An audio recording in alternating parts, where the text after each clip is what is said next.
Assalamualaikum warahmatullahi wabarakatuh.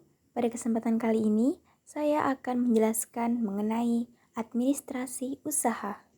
Langsung saja kita ke pembahasannya. Bagaimana sih mempersiapkan administrasi usaha? Sebelum kita lanjut ke pembahasan yang lebih mendalam, saya akan menjelaskan aspek-aspek yang akan saya bahas pada kesempatan kali ini. Yang pertama, ada pengertian administrasi. Yang kedua, surat izin usaha perdagangan. Yang ketiga, surat izin tempat usaha. Dan yang terakhir, surat-surat niaga. Apa itu administrasi usaha?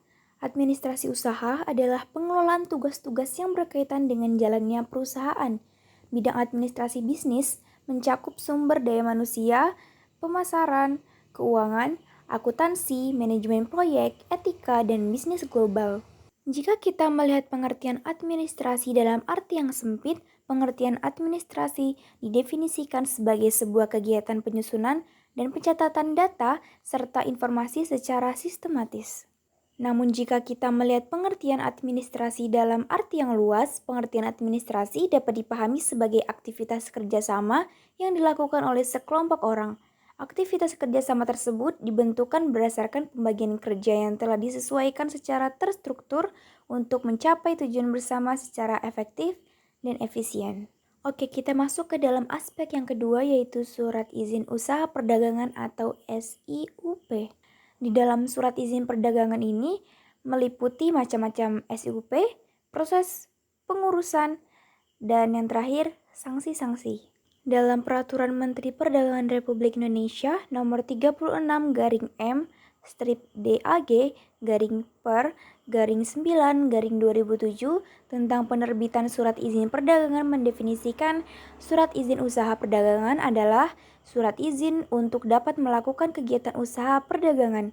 Surat izin usaha perdagangan dibutuhkan untuk kelancaran dan legalitas usaha di bidang perdagangan.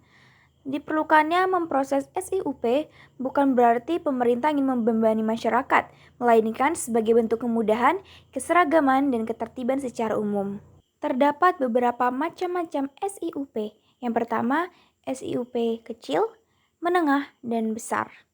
SIUP kecil yaitu yang wajib dimiliki oleh perusahaan perdagangan dengan modal dan kekayaan bersih atau neto seluruhnya sampai dengan 200 juta, tidak termasuk tanah dan bangunan tempat usaha.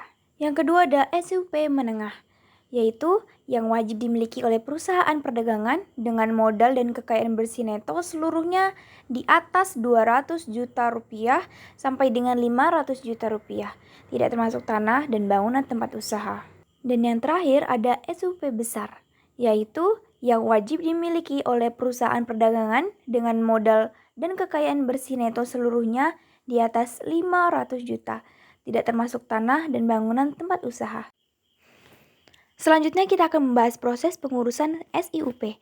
Untuk bisa mendapatkan SIUP, kamu harus mengajukan surat permohonan atau yang biasa disebut SP SIUP terlebih dahulu. SP SIUP bisa diajukan kepada pejabat penerbit SIUP dengan mengisi formulir terlebih dahulu dan melampirkan dokumen persyaratan seperti akta pendirian perusahaan dan notaris, fotokopi KTP, dan foto pemilik atau penanggung jawab perusahaan.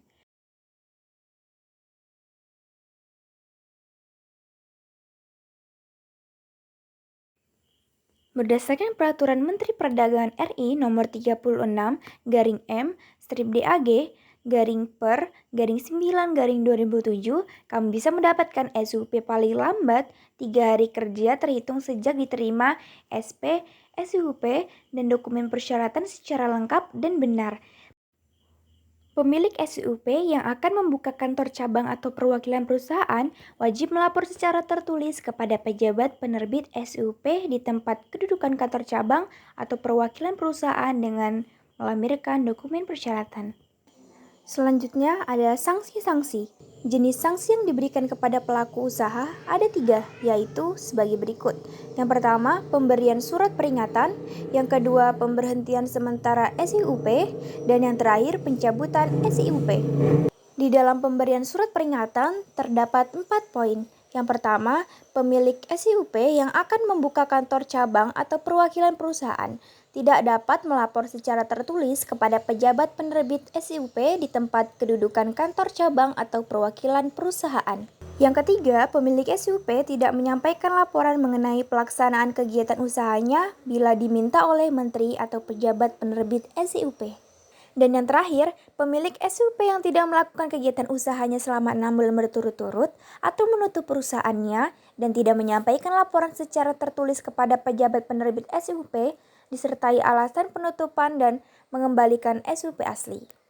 Selanjutnya kita akan membahas surat-surat niaga.